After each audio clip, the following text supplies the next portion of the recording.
रात का सन्नाटा चारों ओर फैला हुआ था। ट्रक हाईवे पूरा सुनसान था। चारों ओर ठंड से हाड़ कपा देने वाली ठंड चल रही थी। हाईवे के चारों ओर घना जंगल था। उसी हाईवे पर एक मर्सिडीज दौड़ रही थी। उसमें 3 लोग सवार थे, राहुल, निधि और उनकी 10 साल की बेटी तानिया। राहुल अपने दोस्त सैफ के घर ईद की पार्टी में शामिल होने के लिए गया था और पार्टी करके घर लौट रहा था। निधि ने मुस्कुराकर ड्राइव करते हुए राहुल से कहा, कुछ भी कहो राहुल, आज तो ईद की पार्टी में मजा आ गया। हाँ, मेरा दोस्त बहुत ही बिंदास और हंसी मजाक करने वाला व्यक्ति है। मैंने देखा उसके घर पर शहर की एक से एक बड़ी हस्ती थी, मगर फिर भी वो उन सबको इग्नोर करके हमें इम्पोर्टेंस दे रहा था। हाँ, देगा क्यों नहीं, आखिर मेरा दोस्त जो है।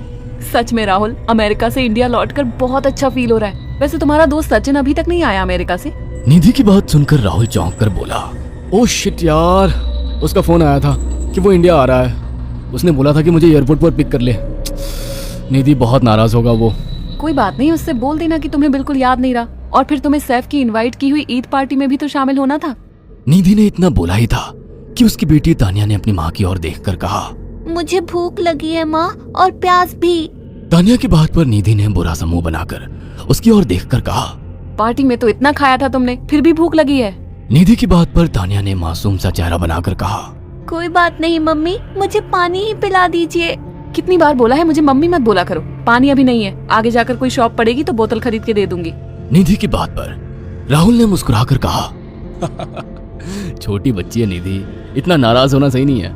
राहुल ने इतना कहा ही था कि अचानक एक काली परछाई राहुल की कार के सामने आकर खड़ी हो गई।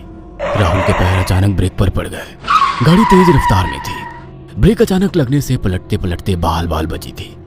राहुल के चेहरे पर भयानक ठंडी में भी पसीने की बूंद टपकने लगी। वो दोनों कार से बाहर निकल आए। निधि ने डरते हुए कहा, आखिर कौन था ये? ऐसा लगा जैसे कि कोई भयानक काली परछाई मेरे कार के सामने आकर खड़ी हो गई हो। वो दोनों काली रात के सन्नाटे में इधर उधर देखने लगे।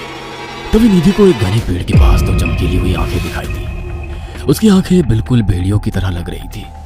निधि ने चीखते हुए राहुल से कहा, राहुल देखो कौन है वो, जल्दी से गाड़ी में बैठो, मुझे बहुत डर लग रहा है। राहुल ने उस तरफ देखा तो उसके रोंगटे खड़े हो गए।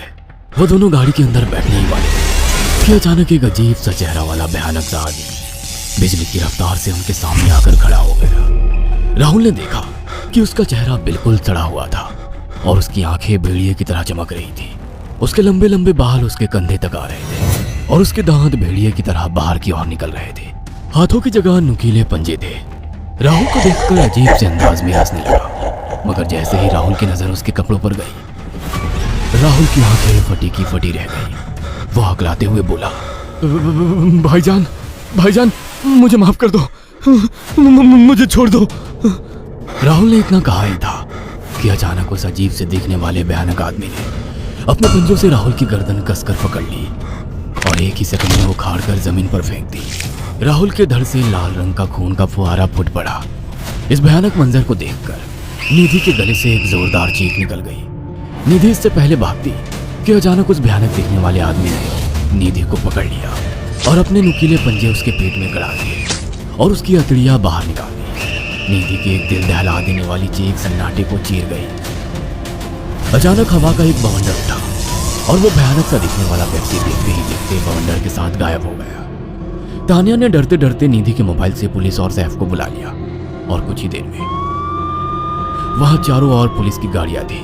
पुलिस ने राहुल के दोनों दोस्त सैफ और सचिन को वहीं बुला लिया। इंस्पेक्टर अर्जुन ने दोनों से कहा, मैंने ऐसी हत्याएं अपने करियर में कभी पहले नहीं देखी। ये काम तो ना किसी जानवर का लगता है, ना ही किसी इंसान का। सचिन कपकपाती हुई आवाज में बोला, आप कहना क्या चाहते हैं? कुछ कह नहीं सकता। जिस किसी ने भी इन दोनों को मारा है उससे एक बात तो साबित होती है कि वो इन दोनों से हद से ज्यादा नफरत करता था। अब सारी सच्चाई तो यह बच्ची ही बता सकती है। इतना बोलकर इंस्पेक्टर अर्जुन तानिया के पास चला गया, जो बेहद डरी हुई थी। तानिया ने आंखों देखी सारी घटना इंस्पेक्टर अर्जुन को बता दी। तानिया की बात सुनकर इंस्पेक्टर अर्जुन कंफ्यूज चेहरा लेकर मोबाइल पर किसी से बात करने लगे। सचिन इंस्पेक्टर के पास आ गया और सैफ भी डरता हुआ इंस्पेक्टर अर्जुन के पास आकर बोला, क्या हुआ इंस्पेक्टर? तानिया ने क्या बताया? उसने जो बताया वो काबिले यकीन नहीं है। उसकी बात पर किसी भी तरह से यकीन नहीं किया जा सकता। फिर भी कुछ तो बताया इंस्पेक्टर? हाँ, उस बच्चे के मुताबिक एक भूत ने निधि और राहुल को बड़ी बेदर्दी से मारा है। इंस्पेक्टर की बात सुनकर दोनों बुरी तरह से चौंक गए। क्या मतलब है इस बात का? बच्ची बेहद डरी हुई है। हम आगे की तफ्तीश जारी रखेंगे। निधि और राहुल तो चले गए, अब तानिया को मैं रख लूंगा। नहीं नहीं, राहुल मेरा अच्छा दोस्त था, तानिया अब मेरे साथ रहेगी। देखिए, बच्ची के माँ बाप अब इस दुनिया में नहीं है और आप दोनों भी शादीशुदा है। मुझे नहीं लगता कि आप दोनों बच्ची की सही से देखभाल कर सकते हैं। मेरी कोई औलाद नहीं है, मैंने अपनी पत्नी को फ़ोन कर दिया है, वो भी IPS ऑफिसर है। ये बच्ची आज से मेरे साथ रहेगी। उसका मासूम चेहरा मेरे दिल में उतर गया है। अब तुम दोनों जा सकते हो। पूछताछ के लिए मैं जब भी तुम्हें बुलाऊं तुम दोनों आ जाना। इंस्पेक्टर ने यह बात बोली ही थी कि अचानक वहां पर मौसम बदल गया। चारों ओर काली घटाएं छा गई और एक भयानक बवंडर उठा और देखते ही देखते सब पुलिस वालों के सामने वो भयानक चेहरे वाला आकार सबके सामने खड़ा हो गया। उसको देखकर सबके रोंगटे खड़े हो गए। देखते ही देखते उसने अपने भयानक पंजे सैफ की आंखों में डालकर उसकी आंखें निकाल ली। सैफ ने चीखते हुए वहीं दम तोड़ दिया। उस भयानक आदमी को देखकर सचिन उसके पैरों पर गिर गया। तुम तो भाईजान से कपड़े पहने हो, मैं समझ गया तुम भाईजान हो। मुझे माफ कर दो भाईजान, मुझे यहाँ से जाने दो, मैंने कुछ नहीं किया था।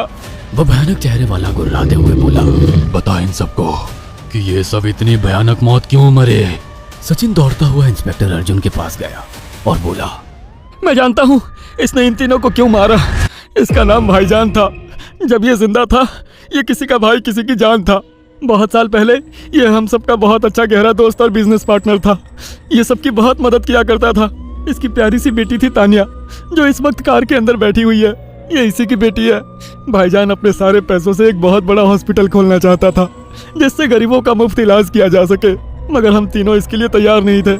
हमारी नीयत उसकी दौलत पर खराब थी और एक दिन हम सब धोखे से ईद के दिन भाईजान को यहाँ ले आए और इसे मारकर फेंक दिया।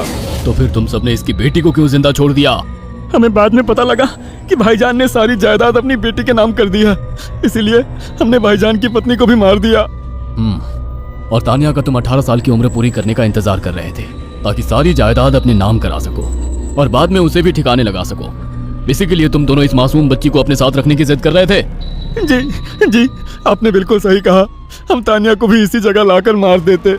सचिन की बात सुनकर इंस्पेक्टर अर्जुन की आंखों में खून उतर आया। इंस्पेक्टर अर्जुन के कुछ कहने से पहले ही